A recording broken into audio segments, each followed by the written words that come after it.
Hey guys, Scrub Lord here, and welcome to another episode of Scrub Souls. In this episode, we're going to be taking my SL1 character through Upper Lothric Castle in search of large Titanite shards, Titanite chunks, and a very important item, the Knight's Ring.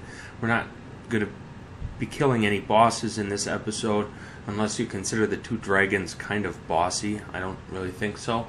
But this is a real important area to attack. It's the whole reason that we went to the Dancer before going into Irithyll, because we want that Knight's Ring. Now, one way that you can go ahead and farm up large shards is to come in here and rubber band this guy at the door. He will not come through the door. So if you stand in the doorway, you could just go ahead and hit him. I'm kind of scrubbing it up here, but I get a better method later on. But just go ahead and wait for him to come to you and then hit him. And he only takes, I think, 4 hits at the point I'm at now and 3 after I'm able to upgrade. And you can just do this over and over and he'll always drop a large shard. A faster way to get those shards would be to parry to death the Lothric Knight that's near the bonfire. This takes a lot more skill, and frankly I don't have it, because you only get about half of his health off of one parry, not even, and that's what usually happens to me.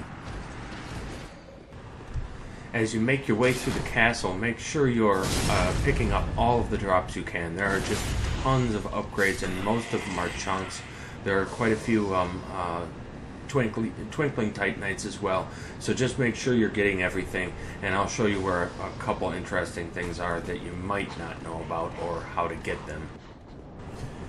Make sure you get your drops underneath the bridge here. There's an undead bone shard and I believe 4 chunks.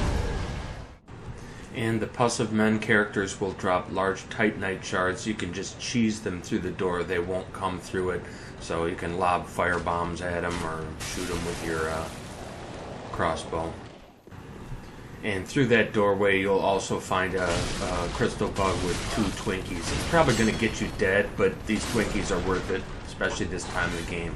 And it did in fact get me dead here. The best way to kill the dragons, I think, is to just go ahead and YOLO it around the left hand side of the castle here, and just run past everything and try to make your way up to the other side. I'll kind of show you the route here.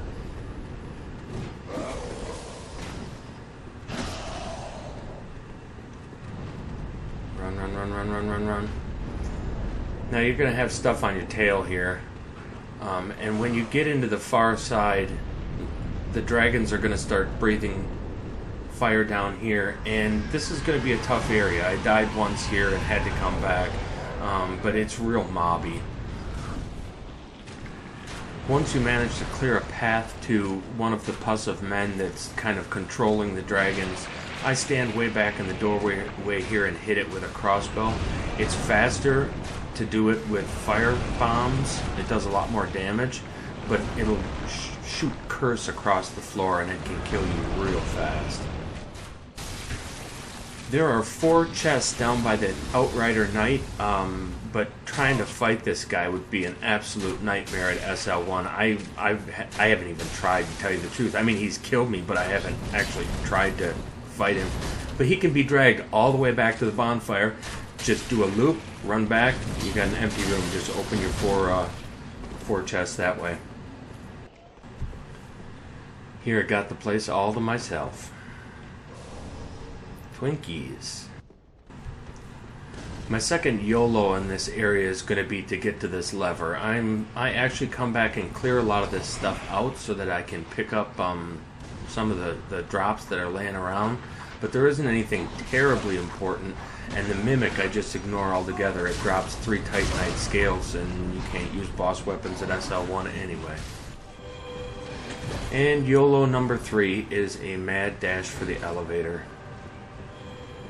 Don't fight any of these guys. It's just not worth it. You're gonna get dead. Even if you don't get dead, it's still not worth it. Next up, of course, go up the ladder across the rooftops and get yourself your Knight's Ring, which is what we came for. Having the Knight's Ring before we get to Irithyll is going to be a real game changer. Not only are we going to be able to use our weapons differently, like I won't have to two-hand the battle axe because I'll have the strength requirement, but of course we're going to be able to use 100% block shield, and from now on chances are Dragon Crest shield is going to be our go-to shield.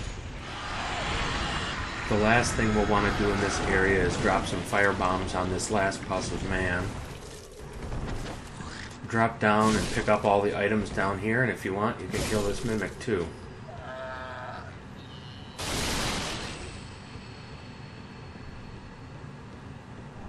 Sweet. Oh, someone's going to be jealous when they see that. So we've got a lot of upgrade materials.